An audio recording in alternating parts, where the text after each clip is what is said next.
So we're trying to figure out who's going to run Jackson County for the next year. We got Kay Barnes in there for upwards of 30 days, but they still have to pick an interim Jackson County executive director.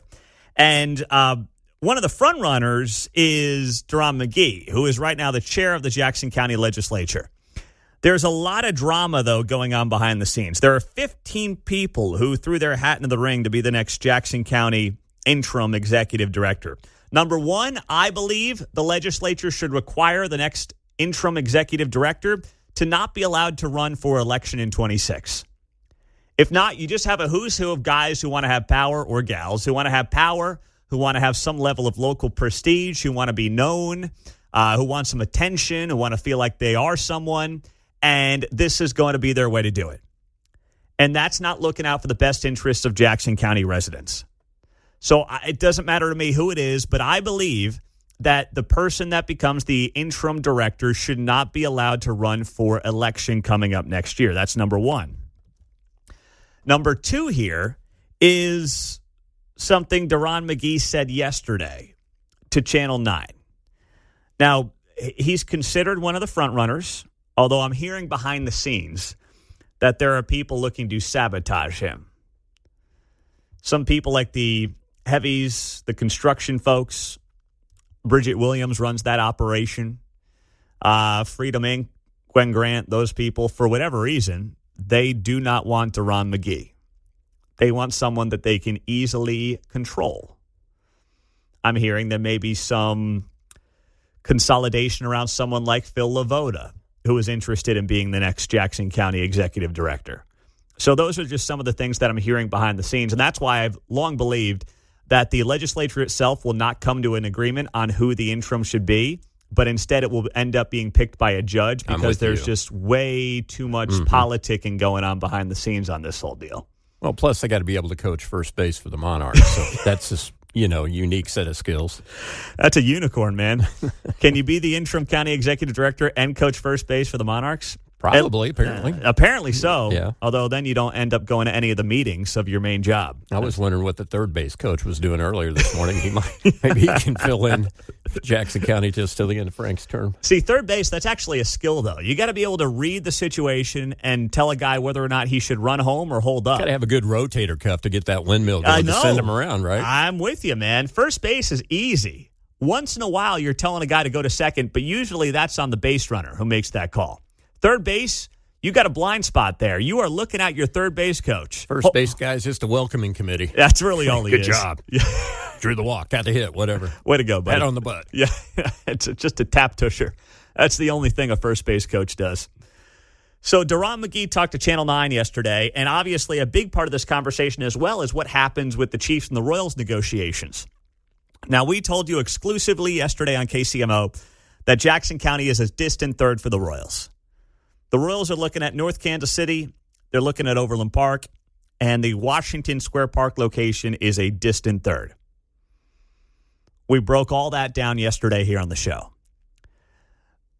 So for Jackson County, it's really about the Chiefs. And as we told you yesterday, the most likely option for the Chiefs on the Missouri side, really the only option for the Chiefs on the Missouri side, is obviously stay at Arrowhead, refurbish, and get on the ballot likely next April. And what they would do, from what I'm hearing, is ask for a 1/4-cent sales tax from Jackson County. That is less than the current 3/8 cent sales tax that is split between the two teams, but would be more money for the Chiefs because the Royals would be out of the picture. The Royals would either be in Clay County, where they would ask for a 1/2-cent sales tax, or they would be in Overland Park just going on the Star Bonds. But the Royals would say, well, cut your taxes, Jackson Countyans, wink, wink, nod, nod, while actually getting more money for themselves. And I said this a year ago, they should do that. It would be brilliant political strategy in saying we're cutting your taxes while they get more money out of it. What better deal could you ask for on that front, right?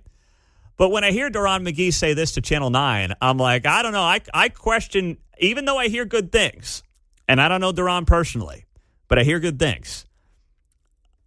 I question whether or not he can do the job after I hear this. I think it's really important that the interim be engaged in that process, trying to keep the teams here. I mean, I can name 4 cities right now, Nashville, Austin, Omaha,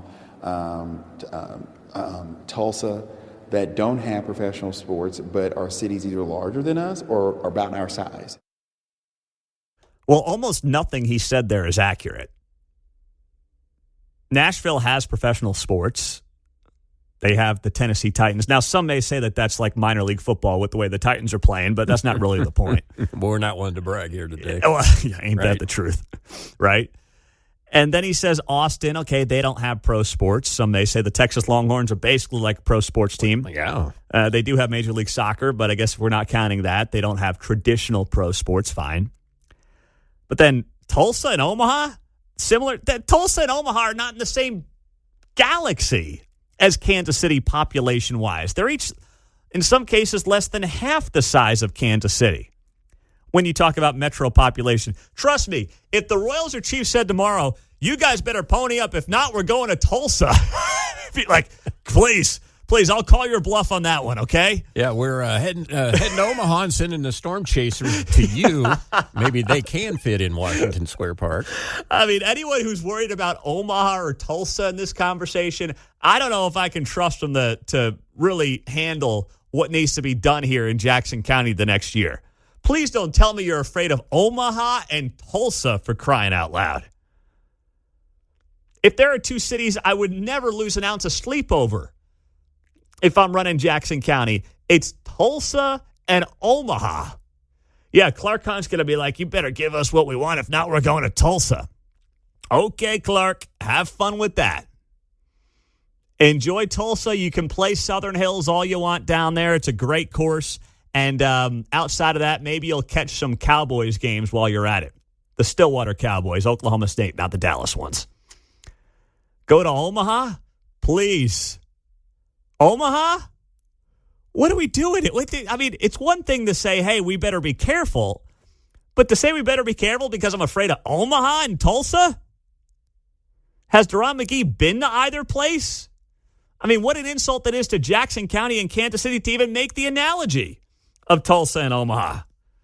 Yeah, that was not a good look at all from Deron McGee. But we'll let it slide, I guess. Maybe not.